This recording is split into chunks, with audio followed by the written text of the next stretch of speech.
Welcome, everyone, to the inaugural session of the Global Middle East Seminar, a new webinar series exploring the modern history and international relations of the Middle East.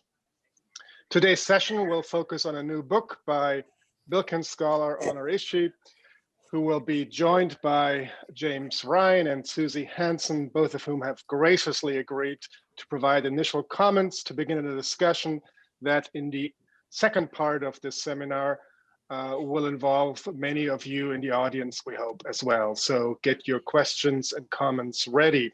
We're oversubscribed, and we apologize to anyone who could not get into the Zoom room. We are planning to remedy that the next time and hopefully be able to accommodate an even greater number of scholars. You will, however, be able to relive the experience by going to our websites later on. The video of this webinar will be available there. The Global Middle East Seminar is the product of a new partnership between the Wilson Center's History and Public Policy Program and Bilkent University's Center for Russian Studies, represented here today by Professors Onur Işık, Samuel Hurst, and Eliza Georgi. I am Christian Osterman, and I have the privilege to direct the History and Public Policy Program at the Wilson Center in Washington, and today serve as your chair and moderator. The goal of the Global Middle East Seminar is to bring together scholars of the Middle East to explore new and policy-relevant findings, insights, and publications on the region's recent past. The idea for the seminar was born after our two organizations launched a partnership with a conference on new Middle East archival sources hosted by Bilkent University in the fall of 2019. The workshop was really productive and exciting. Lots of great discussions about new archival leads, plans for future workshops and publications.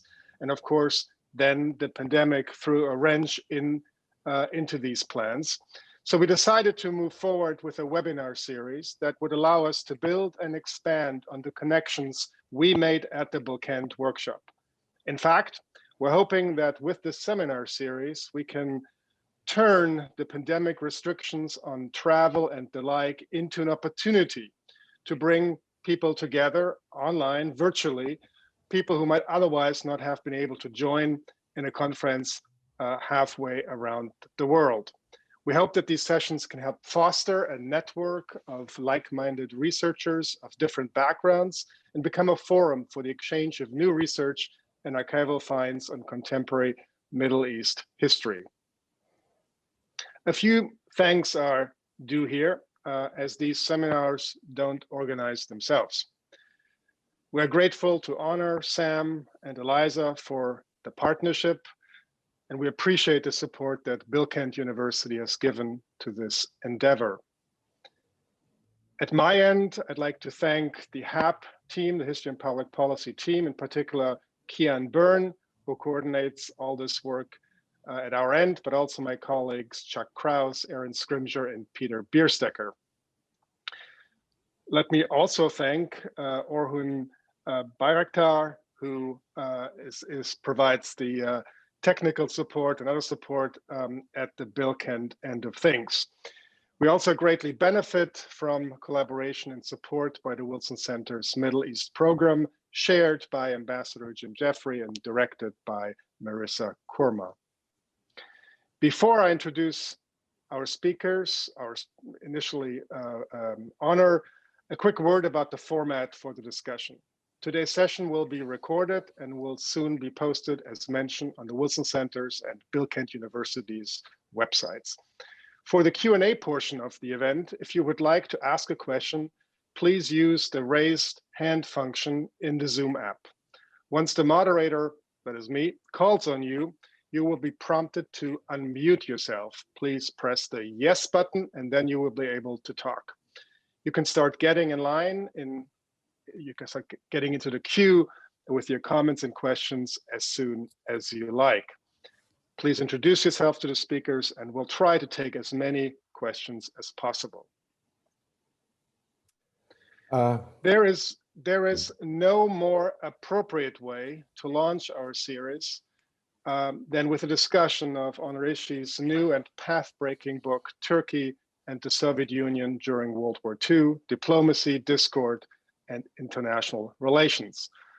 Honor is the director of the Center for Russian Studies at Bilkent, as well as an assistant professor in the university's International Relations Department. Dr. Ishi specializes in the histories of Russia, Turkey, and the two countries' relationship from the late imperial period to the present day. He has authored a number of books and articles that have appeared in leading journals, including Diplomatic History, Critica, and Foreign Affairs. For his book that's under discussion today, Honor unearthed and used archival sources that have only recently become available. So we're very excited and look forward to his presentation. And with that, Honor, I'll turn the Zoom room over to you. Many thanks, Christian. We really did hope to organize this in person, and we're looking forward to hopefully when the pandemic is over, really looking forward to that.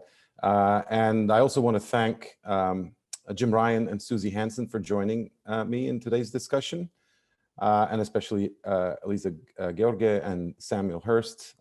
Both of them are my colleagues from the Bilkent IR department and Center for Russian Studies. They've been immensely helpful, particularly today. And I just want to especially thank them. So before I begin, I want to say that this is going to be a rather unconventional book talk, so one in which we'd like to use my book as a springboard to discuss broader issues related to Turkey and Turkish politics and a transformation of Turkish diplomacy and Turkish politics since the Second World War, which was the subject of my book. And both Jim and Susie are experts in Turkey, and I thought that they might be able to contribute with their experience with the academic research or more contemporary issues. For instance, Susie hopefully will share her experience. And you will see that my book will provide us with the opportunity there's a thread here that binds our works together and to discuss Turkey. And this is the only panel in the Global Middle East Seminar Series that Turkey will be debated. So on that note, I'll just give you, I'll try to time this and we'll keep it brief. And there we go. So what is this book about? Aside from stating the obvious, which is in the title, it's about two things. Juxtaposing Turkey's own archival documents alongside foreign records. It is a reinterpretation of Turkish diplomacy during World War II. And secondly, my book sort of details the deterioration of diplomatic relations between Ankara and Moscow. Now, those are already in the title, but I actually argue against previous scholars or existing literature, scholars in existing literature who suggested that Turkey sort of successfully exploited the leverage of the neutral to gain advantages between 1939 and 1945. It's hard to overstate the importance of this period when Turkey was not a belligerent power in a global conflict. But my work does not show, my work goes against those who argue the leverage of the neutral, who portrayed Turkey exploiting the neutrality. Instead, I show how Turkish foreign policymakers, imperiled in every direction, were not proactive, but simply sought to survive. And rather than treating Soviet-Turkish relations in isolation, I offer a continent-spanning narrative to illustrate how wartime Russophobia drove Turkey into a peculiar neutrality and eventually into NATO after World War II. Essentially, previous works utilized British and German archives to tell a story about Turkey, which obviously lacked Turkey's own voice. And Christian, I think that you'll agree that partly what we're trying to do here is to demonstrate the importance of local archives, which will contribute to the historiography, but also our understanding of how, the dynamics of these countries. And I hope that my book does that in a way. And by unearthing these forgotten episodes and echoes of Turkey's own policymakers from the Turkish archives, I sought to explain Ankara's changing motives towards Moscow, and at the same time explain the country's neutrality. And not to give too many spoilers, the book opens with one such forgotten episode, and I know that we have time limitations, but I think that I can't really talk about every single detail, but this one particular episode that the book starts with conjures up images from a frightened Turkey in World War II. So one of the documents I saw in the archives was really interesting, and I wanted to start the book with that. So apparently on 27th of March 1943, this is 2 months after the victory in Stalingrad, the shocking news that a Soviet reconnaissance plane had crashed in Turkey reached military headquarters in Ankara. So from Eastern Anatolia, the commanding officer in Kars reported that a Turkish patrol had spotted 2 Soviet planes flying at low altitude near the border earlier that morning. And a Turkish officer ruefully admitted that one of the soldiers on his watch later confessed to firing 6 or 7 rounds of warning shots. So apparently the first plane had apparently been caught off guard and made a sudden maneuver leftwards, whereupon the second plane hurtled on towards the Jagal Hill, killing the 2 Russian pilots on board. And subsequent inquiries at the crash site revealed that Kurdish peasants in nearby villages witnessed the event, informing the gendarmerie that not 1, but 2 Turkish patrols had actually fired against the planes. And to make matters worse, it turned out the plane had no ammunition on board. So the downing of the Russian plane erupted like a bombshell among Turkey's policymakers, for it would now be much more difficult to defend their continued neutrality in the midst of World War II. And despite his outwardly unruffled posture, a dreadful uncertainty haunted President İsmet İnönü for several weeks as he struggled to pull through an increasingly hostile Soviet reaction in the form of radio broadcasts and newspaper articles. From the Soviet perspective, Turks had been cashing in on both belligerent blocs by sitting on the fence since the beginning of the war, and they had deliberately pursued this policy at a time when their northern ally or neighbor was in dire straits. The downing of the Russian plane, which came a fortnight after the Soviet victory in Stalingrad, gave substance to Stalin's qualms about Turkey's peculiar neutrality. And although the crisis did not really effectively amount to a state of war, it was the downswing in a relationship that had been deteriorating for a while. 2 years after this incident in Kars in 1945, the Soviet Union threatened Turkey, demanding concessions on the Black Sea Straits and the repatriation of Kars, as well as 2 other frontier provinces in Eastern Anatolia, which the Russian Empire had annexed back in 1878, and Lenin had returned to Mustafa Kemal's nascent state after Brest-Litovsk.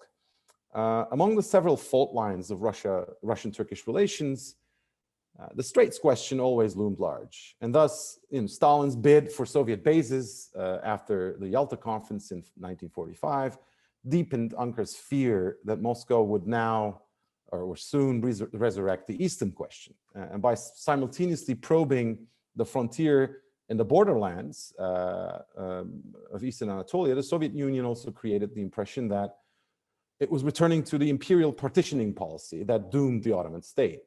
And looking at Stalin's post-war quest to lock in the spoils of war, many accounts maintain that the Soviet Union played a significant role in the development of the Cold War in the Middle East.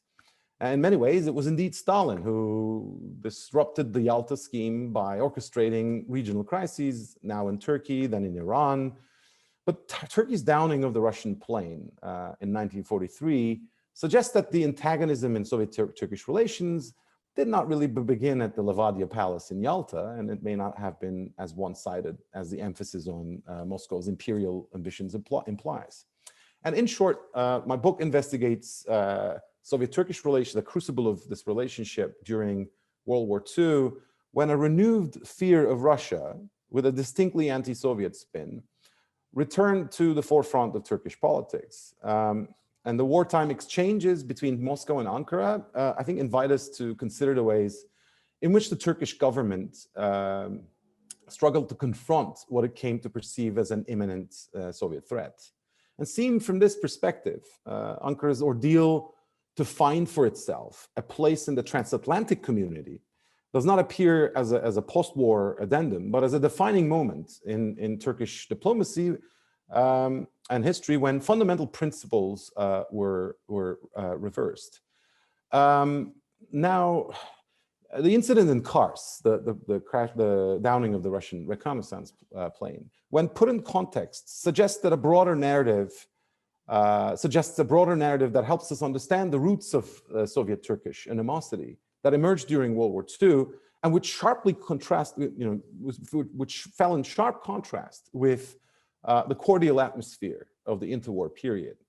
Roughly 4 years before the downing of the Russian plane in 1943, nothing suggested that relations between Moscow and Ankara could become so strained. Beginning in 1920, bitterness against the post-war international order drove Soviet-Turkish relations. Nationalist Turks and the Bolsheviks laid to rest centuries of rivalry between their imperial predecessors as they found themselves in a convergence that both sides defined as anti-imperialist. And at the heart of this cooperation was a geopolitical alignment which sought to shield the greater Black Sea region from Western intrusions. Equally, both sides shared a commitment to the creation of modern states. And this interwar exchange between Ankara and Moscow has aptly been called by one of my colleagues in this room right now as anti-Westernism on the European periphery. And it was really a meaningful partnership, all the way until the final hours of peace in 1939. The first principle that guided Turkish diplomacy was good neighborly relations with Moscow in the context of friendship rather than subordination. And Turkey's leaders repeatedly stressed that they perceived all other alliances as complementary to Turkey's anti-imperialist coalition with Russia.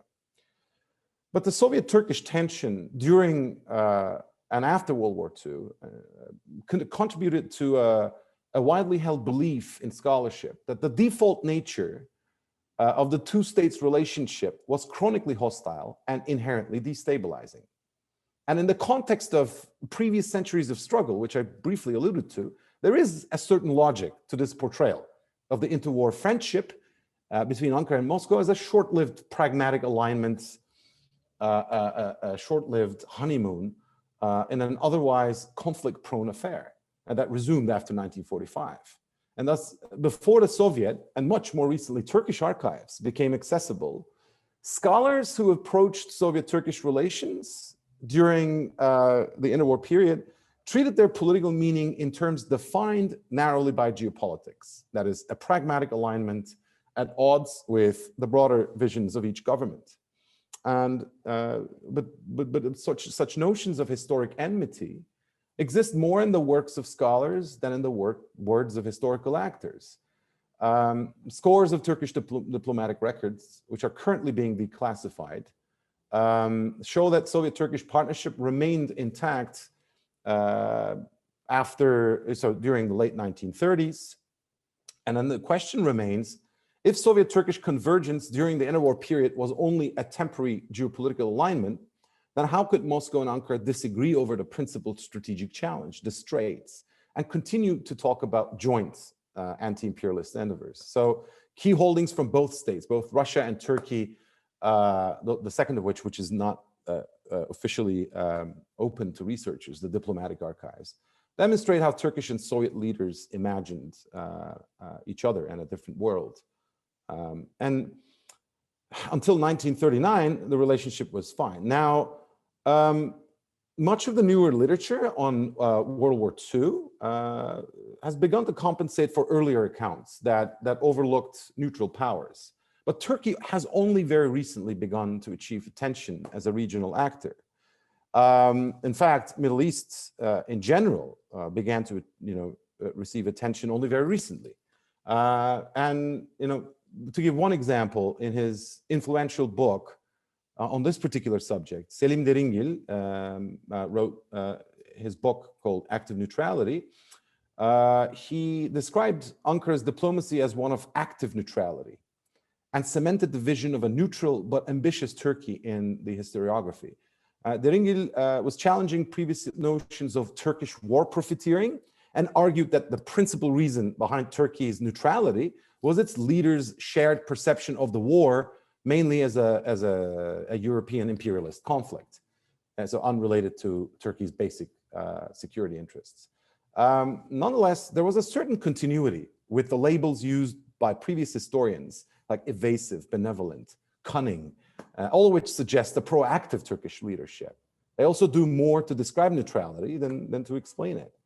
And Turkish scholarship still sounds like the journalists at the time who depicted a Turkish leadership that abruptly transformed from rigid caution to even timidity at the outbreak of war. So to behavior befitting the heirs of the wily traditions of the Sublime Porte. And to quote one, for instance, the methods of the old viziers who brought the pluck and the nerve of the modern gambler. These descriptions reflect foreign observers' perceptions more strongly than those of Turkey's own historical actors.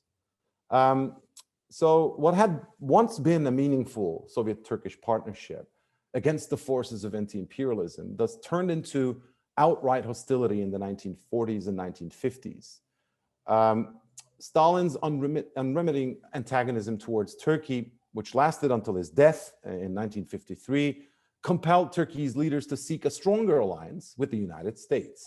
And Turkey's quest for NATO membership ushered in a new era in 1952 amidst major transformations in the country's domestic politics and diplomacy. And heralding the policy of containment, which would remain the essence of America's conduct in the Cold War for the rest of its duration, the March 1947 Truman Doctrine resulted in the delivery of military assistance to Greece and Turkey. And 2 months after Stalin's death, Khrushchev admitted that Moscow's menacing attempt to coerce Turkey had been a cardinal error. And accordingly, in 1953, Molotov told the Turkish ambassador that the Soviet Union, having considered its position concerning border rectifications and the Straits regime, was renouncing its earlier demands. And at this point, however, Turkish government was heavily invested in its pro-Western diplomacy, portraying themselves as the gatekeepers of NATO. And this was so much the case that the Soviet ambassador in Ankara later remarked in a casual conversation that Turkey was acting more royalist than the king, more Catholic than the bishop. And it was only, or the Pope, it was only after the disastrous Syrian crisis in 1957 that Turkey adopted a more balanced diplomacy towards the Soviet Union. Now, claiming to contain communist subversion in the region, Turkey had played a major role in escalating the conflict in Syria and later felt betrayed when the Eisenhower administration decided to restrain Turkey from provoking an unwarranted war in the Middle East. And as Turkey's relations with the United States became more strained over the Cyprus conflict in the 60s, Turkey once again turned to the Soviet Union. From that point on, and all the way until the end of the Cold War, Moscow was an important partner in NATO ally Turkey's quest for state-sponsored industrialization and development. And here I conclude. I know I'm sort of running a little bit over time, perhaps, and I'm concluding in just a few minutes.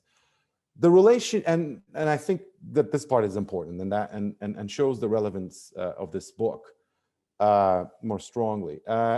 The relationship between NATO allied Turkey and the Soviet Union during the 1960s and 70s would constitute, I think, a good case study for political scientists who are interested in bloc and alliance politics of the Cold War. But for historians, I think its significance lies elsewhere, juxtaposed with the interwar convergence between Ankara and Moscow.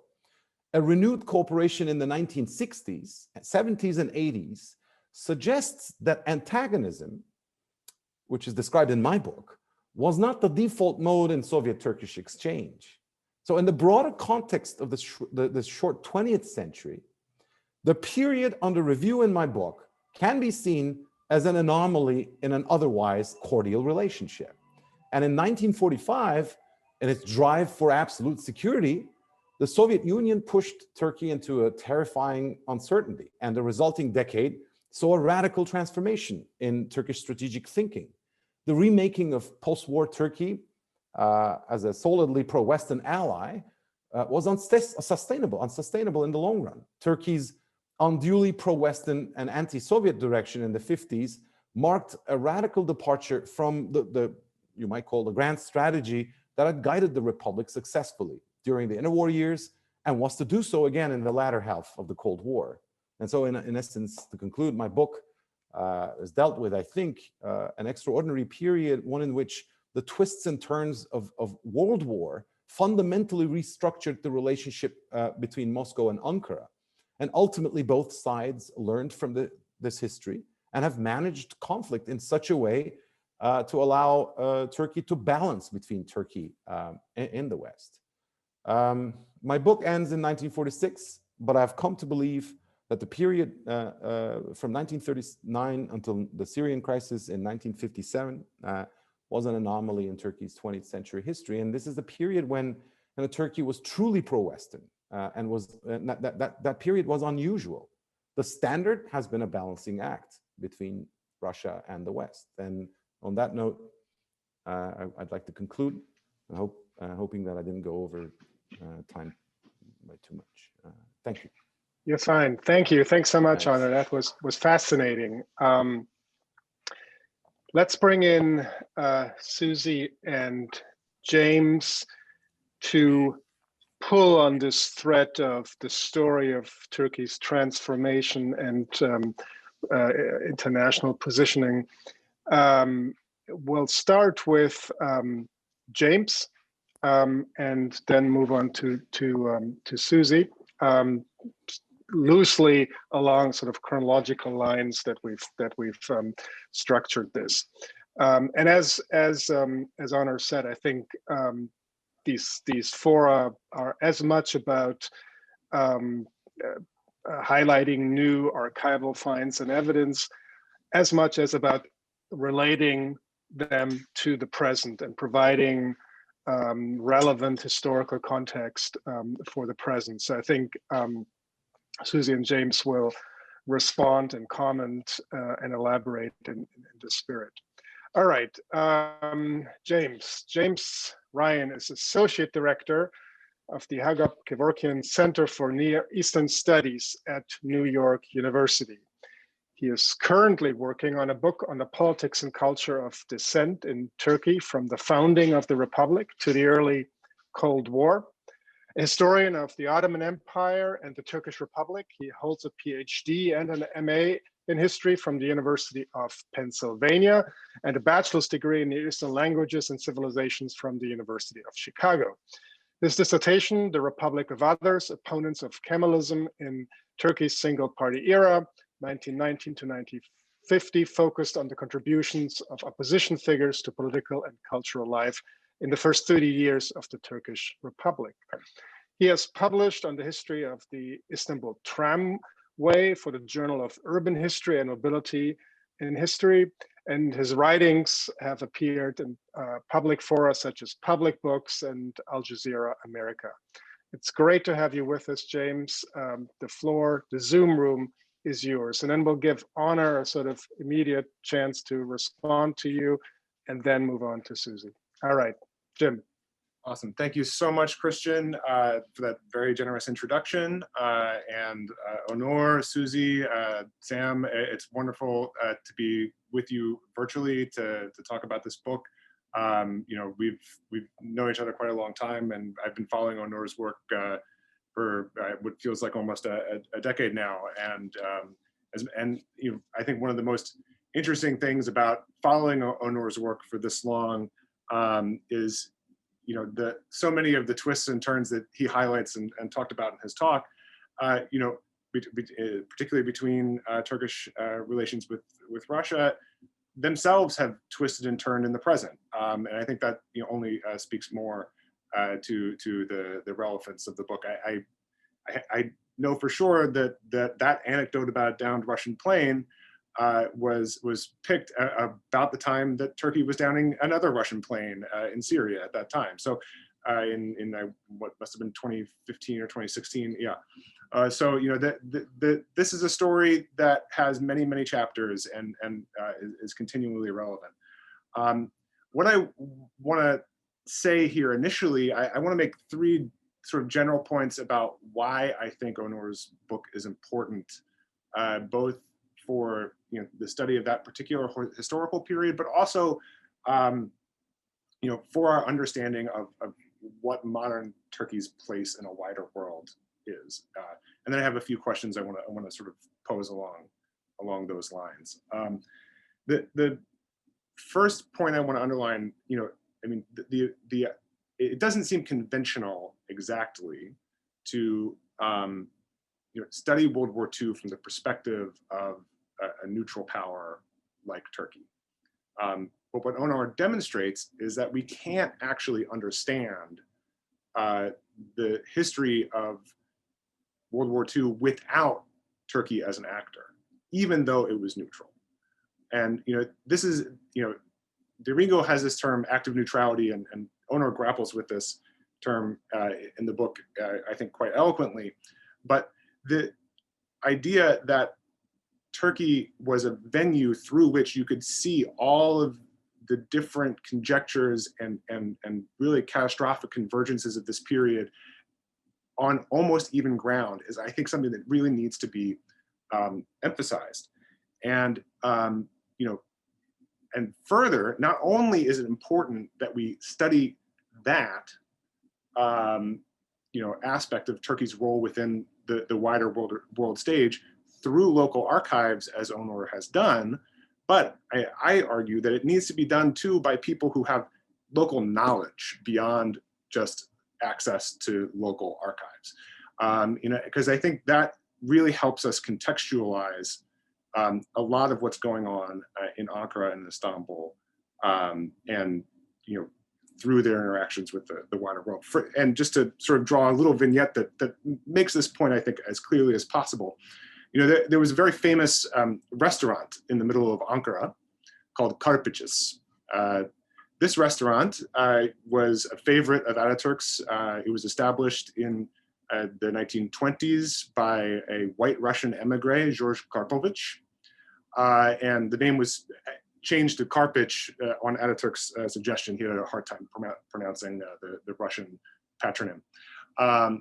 And this restaurant was a modern, a symbol of modern, Turkey in many ways. I mean, you didn't walk into Karpich's and order, Adana kebab. You walked in and you got French food, you got Russian food, you got European food, you got modern cuisine.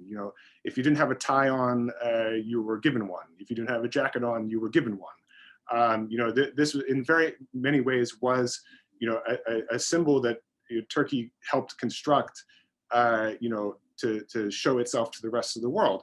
And in the midst of World War II, you could walk into this restaurant and peer over at a booth on one side of the restaurant in a banquet, and you might see, the German ambassador, von Papen, with his staff. You might look in the other corner, and you'd see the American ambassador with his staff. And in yet another corner, you might see the Russian ambassadorial staff. And in yet another corner, you might see several Turkish members of parliament. And yet another corner, you might see members of the journalistic elite of Turkey at that time.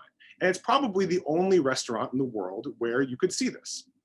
And to really understand exactly what's going on, both at the diplomatic level and at the social and political level in Turkey, you in a sense need to know what was going on in that restaurant, and not just what was being traded and whispered in on and talked about in that restaurant, but you might also want to know something about what the food tasted like, and who the chef was and where he came from, particularly because he was an emigre himself, from Russia.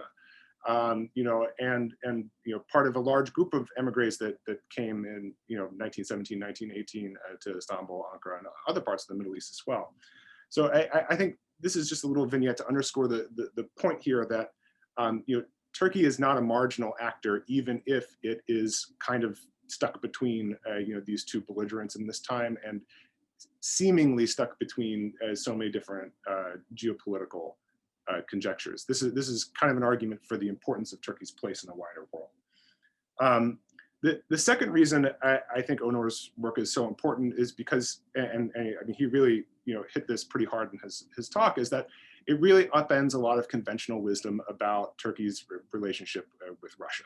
And there's this narrative established largely because of Turkey's Cold War relationship with the United States, that Turkey has been this natural ally in some sense of the West, a natural ally of the United States. Onor, did this in his talk, in his book, in his wider work, as well as my good friend Sam Hurst, who's here on the call, have done this. This is really the idea that Turkey is somehow naturally aligned with the United States, with the West, is really a myth.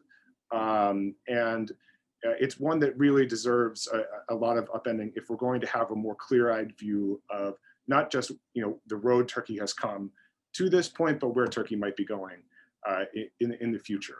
This idea, as Onor set up, of a period of sort of like exceptional Americanism in Turkey, really, I would argue, doesn't really cement itself until 1947, and then lasts till like 1957 or something like this. It might be even shorter than that. I might even argue. It's really crucial because not only for the fact that we've sort of misunderstood Turkey's role in the Cold War, Turkey's motivations for signing the Marshall Plan or the Baghdad Pact, but this is also important precisely because what happens in Turkey really in that period between 1947 and 1957 becomes a kind of blueprint for American foreign policy other places. What happens in the middle of that decade is that, very surprisingly, Turkey has an election in 1950. And the ruling party, which had been in power since the beginning of the Republic, loses and peacefully transfers power to an opposition party. And everyone's very surprised by this. And everyone takes it as, we have to look at what was happening in that period and sort of build a teleological narrative up to that point of transition to some kind of multi-party democracy. This is the launching point from where you get such a great interest in modernization theory in the United States, and the application of that theory, not just in Turkey, but around the world. If folks want to read a bit more about this, I do want to send them to Begum Adalet's recent book, Hotels and Highways, about the implementation of the Marshall Plan and modernization theory in Turkey in this period. It's a fantastic revision of that story as well. So I think this is important, as Onor pointed out, because Turkey is misunderstood, but that misunderstanding, that misperception, I think, has real consequences for American foreign policy in so many different venues. Anytime we've mentioned, whether it's in Iraq or in Vietnam or in other parts of the world, that we can install a strong man and modernize a country, and then we'll get at some point in the future elections and democracy. Like the proof of that is right there. So that was my second point, and I'm going to wrap up here because I know I'm coming up to time. But the third thing I think that is, and I'll do this really briefly, really important about Onor's narrative is, as he explained, there's this kind of like old Orientalist trope of Turkey having like leveraged neutrality into like, the benefit, of, to its own benefit, to enrich itself, to buy people off, etc. This is bad, not just because it's Orientalist, but because it papers over how expensive the neutrality really was for Turkey. There were extreme economic, political, and social costs to being neutral at this time in the way that Turkey was. So I think we need to think a little bit, harder and study Turkey a little bit closer in this period, precisely because this was not a period of enrichment. for the Republic of Turkey. So I just want to ask two kind of questions, off of these points back to Onur. The first is sort of coming back to my first point. How do you see, to the extent that your work is a work that's focused on Turkish studies, how do you also see it as a work of international studies? What do we learn by sitting in Ankara and looking out at the rest of the world in this period about the way the rest of the world works, not just about how Turkey works? My second question is about, this is less covered in your book, but it is, to the extent that I've taken any inspiration from it, and I want to know from you is, what do you see as the relationship between Turkish diplomacy in this period and the development of Turkish democracy? Because I think these two are linked in ways that are not obvious, but are really deeply intertwined. So those are sort of my two questions going from there. Thank you, guys. Thanks so much, Jim. Really terrific comments and questions. Over to Onur. Thank you, Jim. Those are two very important questions. I was expecting you to ask me about Stalin's demands, which is the most common question I generally receive. I wasn't able to give too many book talks because of the pandemic, like actual book talks. I think the last one was in Leiden when I was giving a book talk, and 5 of the questions was about whether or not Stalin actually asked for the Straits. Now, I will leave that to the audience if anyone wants to pick up, because I think that I was able to develop over the years a clear answer to that question. But in terms of your first question, my answer will be brief. You asked whether we can put Turkey in the context of how does it appear when we put Turkey in the context of international relations. Now, I think that the answer there is relatively easier for World War II because it was an exceptional period. Like the First World War, the Second World War was of paramount importance, and the rest of the world, many countries were going through a life and death struggle. For many years, as I was writing this book, I was actually trying to empathize, and therefore using Russia as a mirror to see Turkey. Right? I was trying to empathize with Soviet Russia's leaders, the ways in which they might be perceiving Turkey, and in terms of justifying what happens later. But I think that for neutral countries like Turkey, it is really difficult to contextualize it. My answer to that is look at other neutral countries that are silent allies of Nazi Germany. You might be able to give an easier answer there. With Turkey, it's a little bit complicated because Turkey's neutrality is often misconstrued in literature as pro-Axis neutrality because Inonu was surrounded by men of the old German, order. There were not surrounded. There were too many men of the old German order. There were a lot of Turkish nationalists who were. You and I had this conversation. I remember over the phone about Saraçoğlu's talk in the parliament about what he thinks of the Turkish race. And you might say, there are a lot of people who are borderline pushing Turkish nationalism to a different corner there. But I think the argument there is much more nuanced. In order for a country to remain neutral, it was extremely important that you would appoint the right ambassadors to the right countries. If any ambassador leaned too much in the direction of the host country, for instance, Yusuf Gerede, whose name now is on a very famous Nişantaşı street, was leaning too much in that direction of actually Prussian military bureaucracy. He was writing columns for news pieces for German journals and newspapers about how much he adores the Prussian military spirit. He was complaining. He was sending letters to the foreign ministry in Ankara. All of these are in the Turkish diplomatic archives, which hopefully one day will be accessible to people so that they can read these interesting letters too. He was complaining about Turkish military officers who arrive in Germany Nazi Germany based on a mutual military student exchange program. And he was complaining that these guys actually lacked the discipline, and they were spending time with women and drinks, and not worthy of the spirit of the Turkish soldier and officers, etc. There's many interesting details like that. He was leaning too much in that direction, and Inönü called him back immediately. And you can find this in Hüseyin Gerede's memoirs, which is an extremely important source. Of course, he wrote the memoirs after the book, and he recalls his experience with Franz von Papen in a diplomatic reception many years later after the war. He was trying to still exonerate himself from the fact that he was leaning too much in that direction, but he was. Or for Britain, Inönü picked.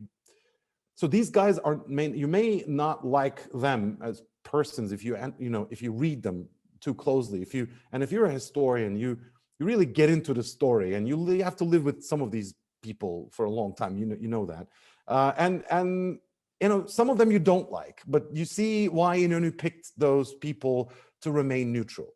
I think that the second question, Turkish diplomacy, the relationship between Turkish diplomacy and Turkish democracy, or transition to Turkish democracy, is actually related to the first question.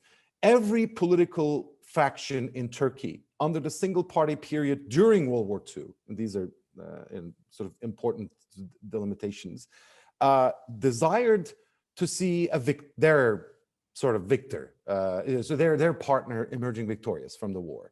I spent years collecting memoirs of pro-Nazi retired Ottoman pashas writing about the war in 1942-43, right before Stalingrad. They were hopeful that, not hopeful, they were explicitly stating in their books called Volume 1, World War II, right? That Nazi Germany will win and Great Britain will have to flee to Canada, and a new world emerging. Turkey will be the center of a pan-Turkist universe, etc. Or if you're Halide Edip Adıvar, you're Halide Edip, you would be your side. You would explicitly write columns about why you think Turkey should side with the Allies earlier. And if you're Suat Dervish, then your side is obviously clear, or Zekeriya Sertel. These people tried to write, let's say, during World War II, some of them with lesser degrees of objectivity, but they were, they definitely had a party in their mind, a partner that they wished to see victorious from this war. And what happened at the end of the war? Soviet fear. Great Britain was levying moral allegations against Turkey for staying neutral, just like the Soviet Union was doing initially, right, in 1945 at Yalta. Turkey did not really have too many friends in the British public opinion because they stayed, they fed the Nazi juggernaut by giving them chrome, etc. These things can be picked up later in the Cold War, in an emerging Cold War period historical literature, and misconstrued as Turkey was this or that or not that. But I would say this, even today, and these are really important things I think about the book itself, even today, Turkey's political leaders are trying to capitalize on Turkey's decision to, or criticizing, Turkey's decision to remain neutral all the way through. If you listen carefully to Turkey's current political leaders today or before, you can find out, for instance, that Özal thought that Turkey should have sided with, said that Turkey should have sided with Great Britain after the Adana Conference. The same thing goes with the nationalist discourse nowadays about the Dodecaniese Islands, the 12 islands in Turkish, right? Apparently the Nazi Germans, offered them as a gift, and İnönü did not accept them, etc. And these things are put out of context. Turkey remained neutral, and there was a price for that. The price they paid was that the balancing act that is so traditional for Turkish diplomacy throughout the 20th century was constrained. And Turkey had to take a path after World War II, did their best to amplify that fear, right? So it goes to actually Stalin's demands as well. And I'll stop there they did amplify that. They did capitalize on fear, but that doesn't mean that there was no threat. I think that people are looking at the wrong place. They're looking at the conversations in 1945 between Molotov and the Turkish ambassador in Moscow, while in fact they should be looking at the conversation in 1939 between Molotov, the same person, and Şükrü Saracoğlu about the same problem before the war, immediately after the signing of the Molotov-Ribbentrop Pact. Same thing. It was Molotov who put the a piece of paper in Saracoğlu's pocket, said, we'll talk about these things later. That note said a revision of the Straits, and implying that the Soviets actually want naval bases. So were the Turks surprised to see the Soviet so-called demands, or whatever you call them? No, they were not. Were they afraid? Yes, they were. Did they later use that fear to capitalize on it and find for themselves as a new place in the United Nations and later in the North Atlantic Treaty Organization? Yes. All of these things. I mean, the truth for a historian is very difficult to grasp. It takes years. It's not black or white. It's gray, and it's. I know that it's easier to write this happened or that happened, but sometimes all of these things can be true at the same time. I think that was the case with Turkey. One last note, after writing a book on Turkey in World War II, one of my readers suggested that the book should not be called Turkey and the Soviet Union during World War II, but it should be called Turkey during World War II, because there were like 2 chapters on Nazi Germany, a bunch of others, with 1 chapter on relations with Great Britain and the United States, etc. So I think that answers your first question. I don't know if, and I'd be happy to comment more. Thank you. We're already exceeding time. I'm sorry, Christian. I know that. So interesting, Onur. Thank you so much. Folks, you can start getting in line by raising your hand. Where this is the first time we're doing this seminar. So apologies for any sort of technical hiccups, but we're hoping that we can get into a question and answer period towards the end. But let's bring in Susie. I'm absolutely delighted to have her here today. Let me just introduce her briefly.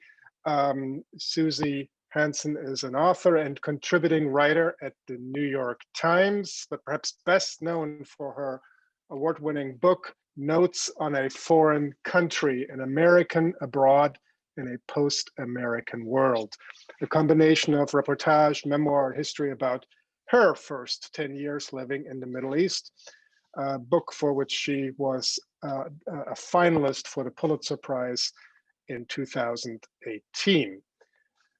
Since 2000, her work has appeared in a host of major national magazines, including the New Republic, Vogue, and the National Geographic. In 2020, she was a practitioner in residence at NYU's Kevorkian Center for Near Eastern Studies, a Ferris Professor of Journalism at Princeton University, and an Arizona State University Future Security Fellow at New America. In 2007, she was awarded a 2-year fellowship from the Institute of Current World Affairs to live and write about Turkey. Susie, delighted to have you here and to pick up the story from here. The Zoom is all yours. Thank you so much for that kind introduction. It almost went long enough for the Ezan to finish. I am happily back in Turkey after a year's absence, but the minaret is in my window, which is one of my favorite aspects about this apartment, but maybe not for Zoom seminars. Thank you so much for having me. It's wonderful to be here. Wonderful to see you all again. Can you hear me? Is it okay? Okay, I can't move. It'll follow me. Okay, it's really a pleasure to be here. Wonderful to see you all again, and I want to thank you for including me in this wonderful event. I found this book absolutely fascinating, and one of the reasons why, and I'm going to bring us into the maybe the more journalistic and contemporary sphere here. One of the reasons is not only because it is such a wonderful evocation of this historical era, but because it is a reminder, I think, particularly for American citizens and American journalists, that we have been beholden to this very conventional narrative on modern Turkey, and that it is very difficult for us to get out of it. And particularly, I can say this as a citizen and as a journalist writing for mainstream publications, and that narrative is one that is, you know, an impoverished narrative, but possibly even just completely incorrect. And I think there are several of these narratives about modern Turkey that we can talk about. But I can tell you a story. I remember when a fellow journalist friend of mine was working on a story about contemporary Turkish, Russian, and American relations, and was very surprised to discover that there was the statue of a Soviet diplomat in Taksim Square, right? It's a Soviet diplomat, correct? And that there had been this relationship between Ataturk and the Soviets at that time, that even this relationship had continued or had been renewed in the 1960s in terms of, as you talk about, Onur. And why is that? It's because, of course, as Americans, all we know, all we think about is as Turkey as the staunch American ally, and that's it. And our ideas about American allies are always quite, especially in the Cold War, quite black and white. It's either with us or against us, as always. And so you know, I think that it's not only that probably a lot of Americans and American journalists, when they land here, they might not know about the complexity of the Turkish-Russian relationship. They might not know that it exists at all. They just haven't even given it much thought. And so this kind of book is, again, it's a reminder of how much exactly you need to know about a country before you can write about it. I mean, I always tell my own journalist students to read academic works by people from that country, the country that you are studying, because it is exactly books like this that are going to remind you of how little you know. But in particular, this book is also a reminder, and I think relevant to the current and contemporary situation, because it is very much about a period in history when Turkey is facing pressure from various different powers and various different regions. And that is also true of what is going on today. But I think, again, because we have such this one-sided view of Turkey's relationship with the United States and its historic relationship, if it diverges from that in any perceived way, it's seen as possibly being a rejection of the United States or anti-American.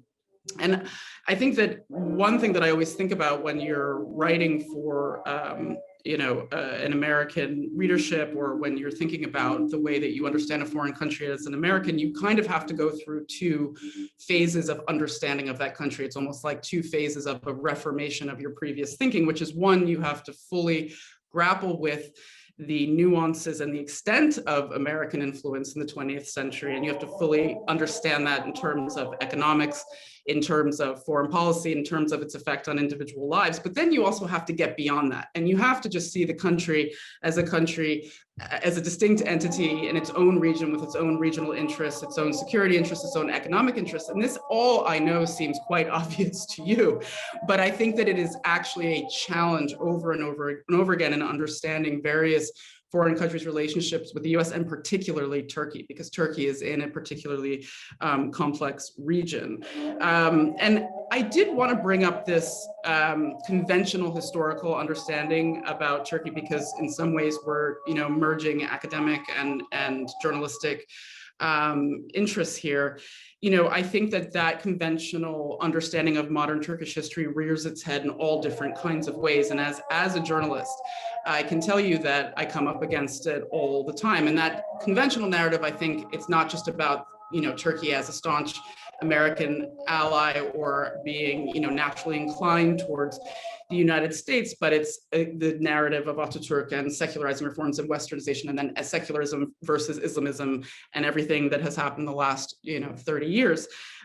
Whenever you as a journalist try to inject some of the nuance or complexity into that story, even when you try to put history into your magazine articles or newspaper articles, it's quite difficult to do. You will find that when you are valiantly trying to include the 1980 coup and the Turkish Islamic synthesis, that's just going to be the paragraph that will be cut, because I think that the conventional narrative just has such a hold on editors, on readers, and to complicate that becomes it almost is, I think the fear is that then it will just turn the readers off. But my concern about this obviously is that then when various, we can look at various events in recent Turkish history. We can look at the attempted military coup. We can look at the rise of MHP. The fact that there is no foundation of understanding of some of these political actors in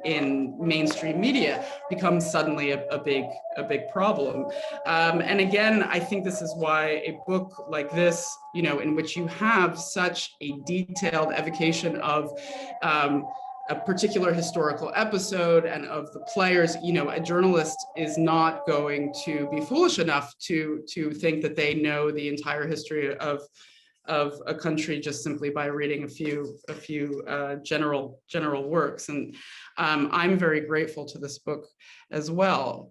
But my question is, when we talk about these conventional historical narratives, and particularly about Turkey, I would wonder, to some degree, these conventional narratives do come from academia, I would think, and then they trickle down into the mainstream or into the media, and so I would wonder if there is this kind of revisionist scholarship going on, or just new scholarship going on, or there are more voices, if the way that the history of modern Turkey is being told in academia has changed in any way, and if so, how long do you think it will take to trickle down into the mainstream?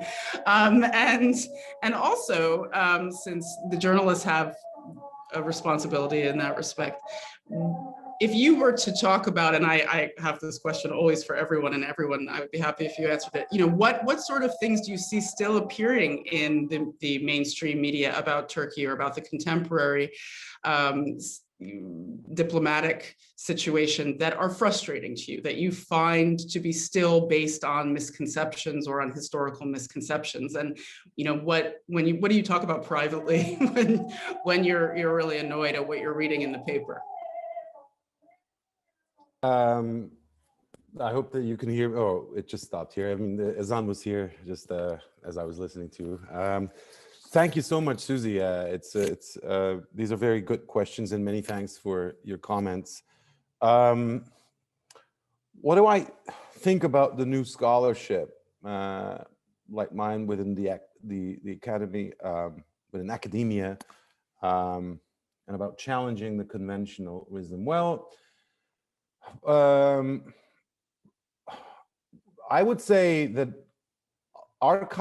Turkish archives are still not entirely accessible. So I can't really say that we have an emerging, I can't really say that we have a scholarship like we do have, for instance, a Russian historical scholarship, right?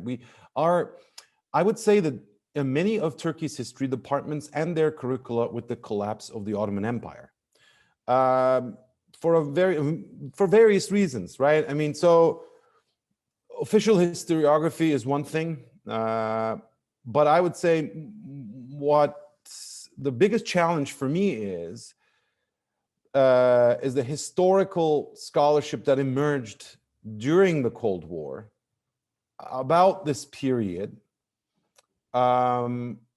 without actually substantiated arguments, right? So they don't really have. So the two questions you're asking me are interrelated.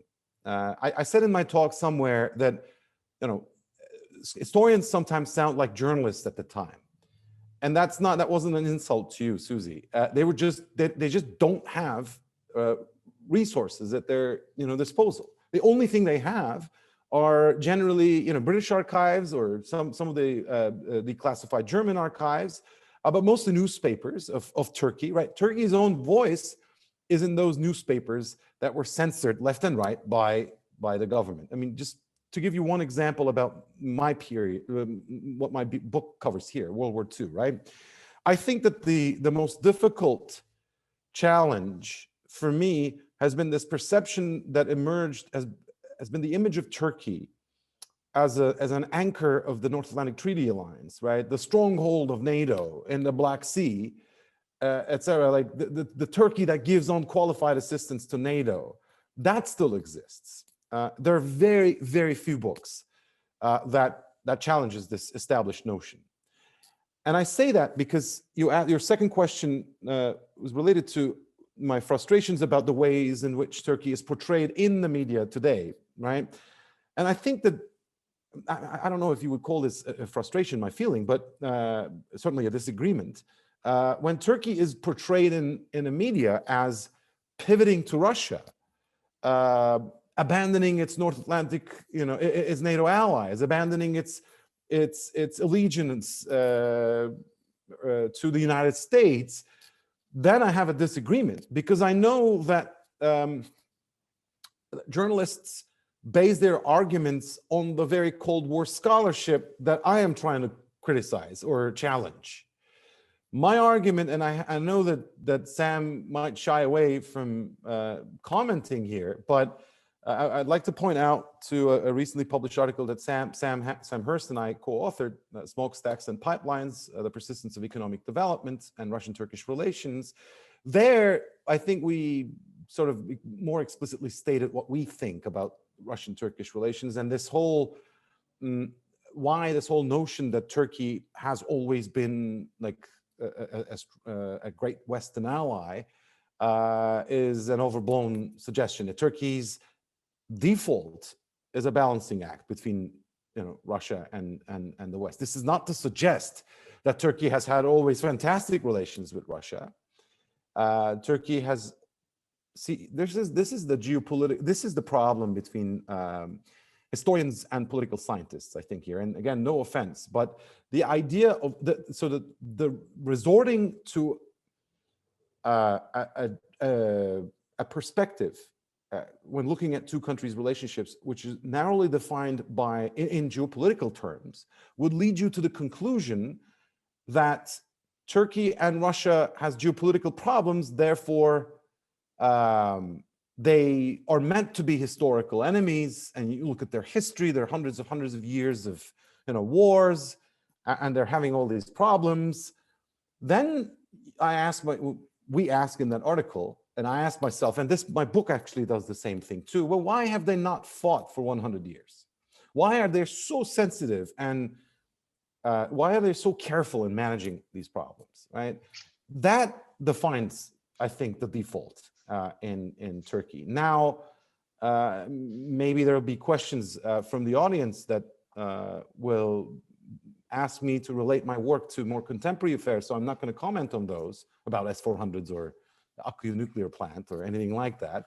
But you can see already, like, even in the example that you gave in the Taksim Square, Sergei Aralov's statue is there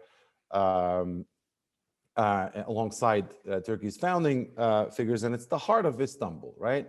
Another example is Sertse Turci Ankara, Ankara Sertse Turci, Ankara, the heart of Turkey, a Soviet documentary that shows Ankara in its 10th year anniversary of the Republic and displaying its progress, etc. It's you can find a plethora of evidence that shows that the two states actually relied on one another in terms of cooperation, but their predecessors, so they inherited all these geopolitical problems from empire, right?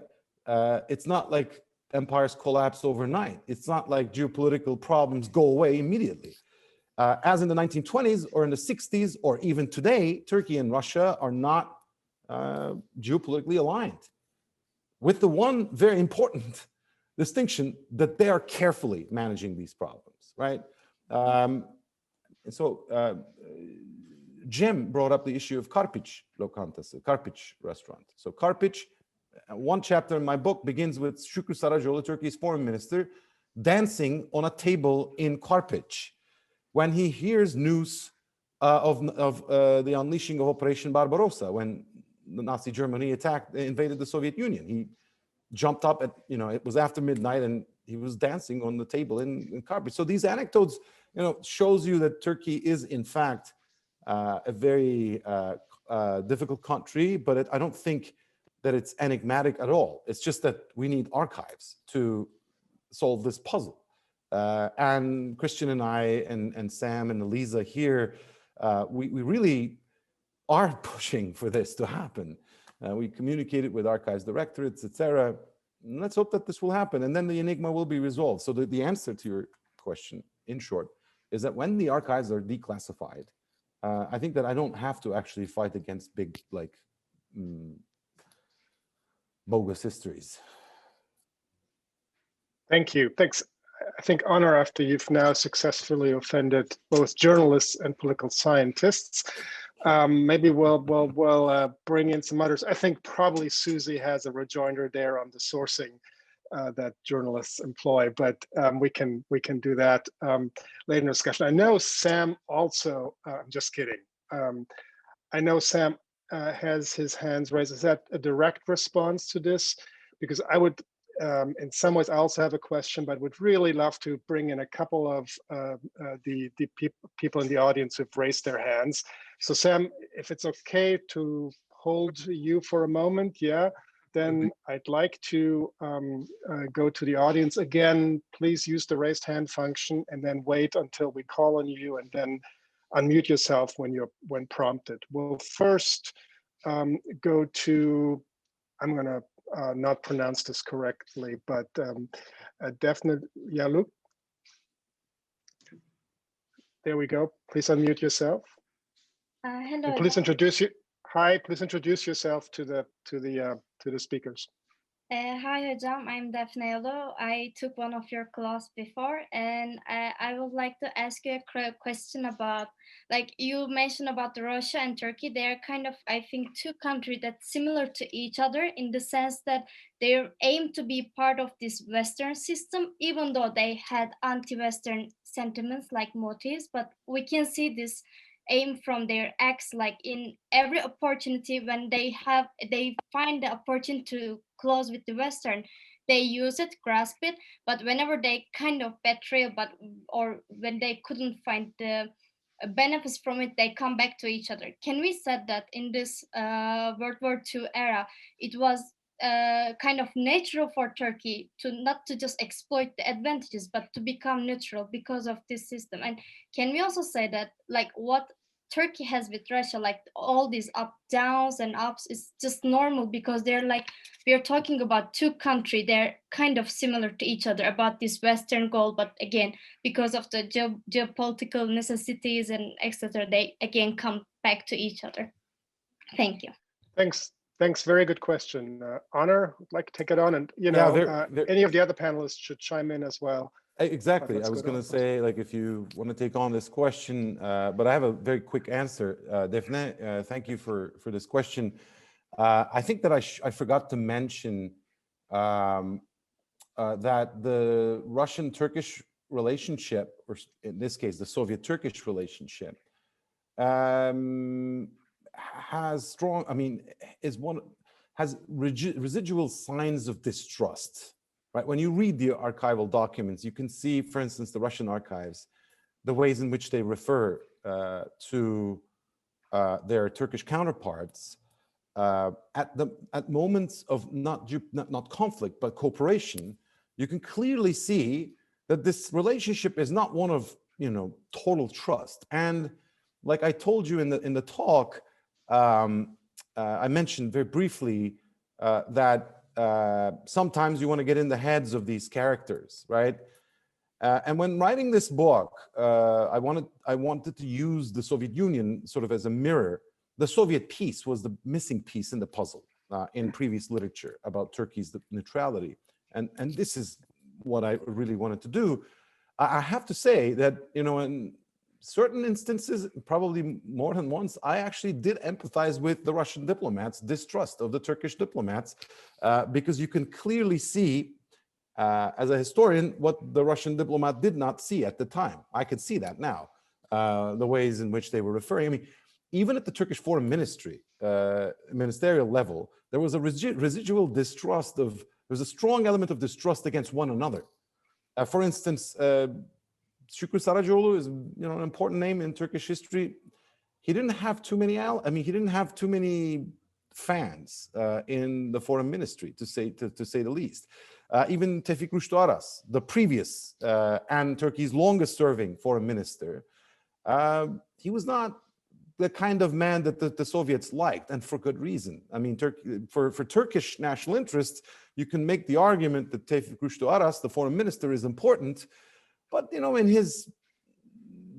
was junketing between the Western receptions and the Soviet receptions, and that was not taken very lightly by the Soviets. But even then, the state is something else. So you can see that these anti-Western turns in both Turkish and Soviet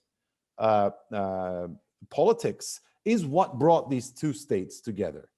I mean, people assume that, so how is it that these two very different states, nationalist Turks and the Bolsheviks, could actually work together, right? And how is that possible? You can make the claim, if you're a realist, you can say for pragmatic reasons. Can we deny that there were pragmatic reasons? No, there were actually pragmatic reasons, but it was beyond realpolitik, that there was something beyond this narrowly defined instances, right?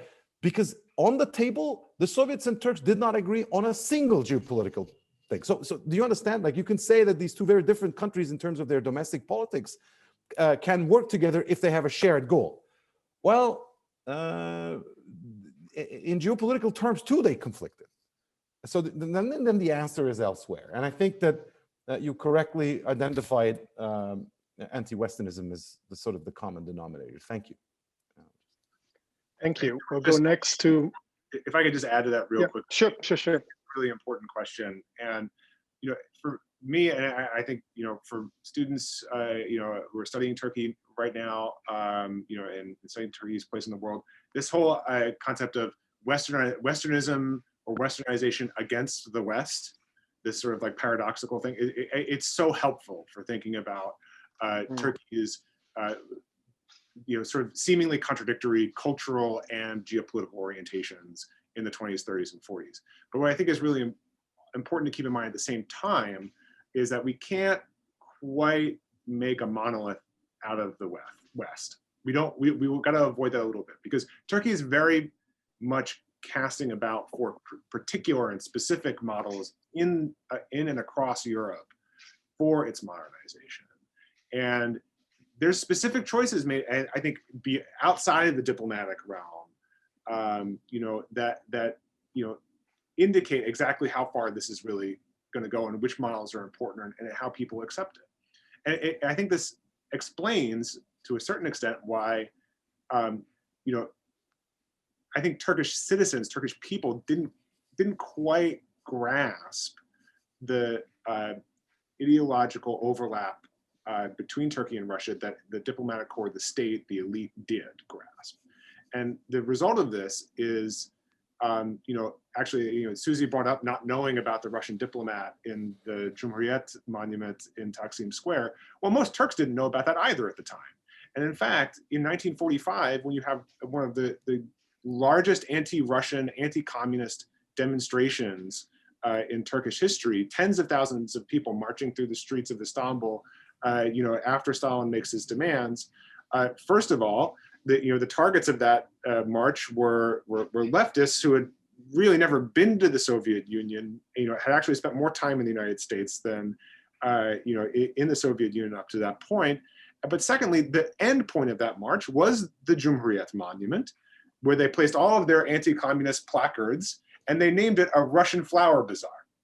Actually, they had no idea. I mean, tens of thousands of people had no idea that they were making an anti-Russian monument on a monument with a Russian diplomat in it. But Jim, it wasn't, right, Jim, sorry for interrupting, but this is very important. It wasn't just the emerging Cold War atmosphere. Turkey, the Turkish state, was imprisoning and persecuting leftists heavily in the 1930s as well. I mean, let's admit it, Turkey is a nationalist, as a nation state, and has never been sort of encouraging communism, even at the height of the Soviet-Turkish friendship. In fact, on the contrary, they were persecuting leftists. And also, let's admit it, Turkish intelligentsia was dominated by the leftists for a very long time, and probably still. But and this persecutions left a legacy, and I don't want to continue this, but this is an important point that you're making. It wasn't just the Cold War. It was even, at the height of the Soviet-Turkish friendship. So when we say anti-Western Soviet-Turkish friendship, we're not saying Turkey was favorable to its own intelligentsia, which was highly, leftward oriented. Thank you. Thank you. I think I'd like to call on Mustafa Chaban as the next question. Please unmute yourself, Mustafa. Introduce yourself briefly.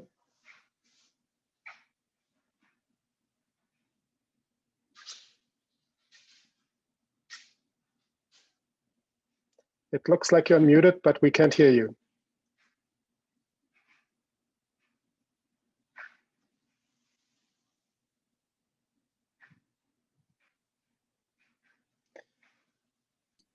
Okay, I see that he's got problems with his Zoom. So let me ask the question for him that he's posted in the chat just now. How far do you think Turkey's neutrality contributed domestically to Turkish notions of Turkish exceptionalism and/or Turkish nationalism post-1945? I was prompted by Dr. Ryan's question on the diplomacy-democracy relationship. Thank you. So, Honor, brief answer to this. Sure, I will let actually Jim, I think this is your territory. That's fine. It might be.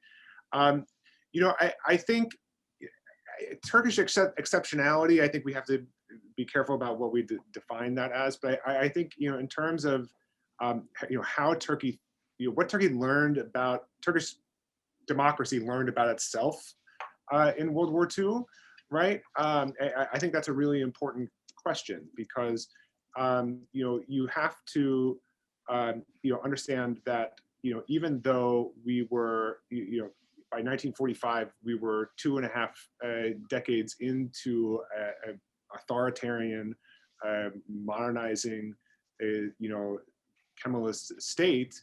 The period of World War II is actually probably the most repressive and most censorious period in Turkish history up to that point. Just in terms of what you could publish in a newspaper, what you could say on the street. And this is largely in part to the fact, or due to the fact that large portions of the country were under martial law for much of the war. People who were tried for anything from forming secret societies or publishing articles that defamed members of parliament. They were actually in this period tried in military courts and not in civilian courts. This is an important distinction because it means that at this birth of what's seen as the birth of the Turkish multi-party period, the birth of democracy in Turkey, Turkey is emerging from a period that was actually incredibly repressive. I don't think that sort of on the one hand that the war footing taken by the state during this period was particularly good for developing an environment that was going to lend itself to democracy. I think to the extent that the Turkish citizens understood a kind of exceptionality post 1945, it was getting through an absolutely catastrophic period of world affairs with belligerents from both sides of the war on their doorstep, relatively unscathed. I think this is also speaks back to what Honor was saying earlier. The fear and the sort of heavy-handedness of this time period is important to understate. Turkey came out of this war a poorer country. Turkey came out of this war a more divided country, ideologically speaking, and Turkey came out of the war, affected in every way you could be affected as a neutral power, not having fought the war. And I think we have to understand that before we start, when we consider what the legacy of the neutrality, what the legacy of the war is for Turkish politics, culture, and democracy. Great, thank you. Let me call on Sam for the final comment or question. Sam? So I'll try and be very brief, and even though I want to be provocative, I won't expect an answer. But one of the reasons I'm planning to ask something was because my work is very close to Onur's, and we've co-written recently. But Susie's question about how sort of a broader academic literature is trickling down into sort of a new understanding, a revised understanding of, let's say, 20th century politics. It prompted me to phrase a question for Onur. One way to describe neutrality is, so coming out of the interwar period, coming out of First World War, neutrality would have been the term, but in the Cold War, the term would have been non-aligned. And indeed, for this series on the global Middle East, Gamal Abdel Nasser thought first about neutrality and then began to think about non-alignment. And if, you know, Onur, your narrative, and indeed the narrative that you and Jim engaged in together before Susie chimed in, was largely about revising sort of a narrative about Turkey that comes out of the Cold War. But that's a Cold War understanding of superpower rivalry, the relationship between the United States and the Soviet Union. And I think that's, you know, that's a lot of the work on the global Cold War, Arar Westad et al. Right? We've come to realize that the Cold War was not just about superpower rivalry, it was also in large part about the global South, the third world, aligned countries, etc. And so therefore, you know, Onur, when you're saying that after this period of alignment, Turkey went back to balancing the superpowers, I think another way to think about that is Turkey went back either to neutrality or to non-alignment. And that might be another way of talking about this balancing that we see perhaps even today, not so much as pivoting or balancing, but attempting to stake out a neutral or non-aligned position. So it was meant to be a question, but I realize we're out of time, so I won't ask for an answer. Okay, I was going to ask, was that a question? But I agree. Yeah, thank you for this comment, Sam.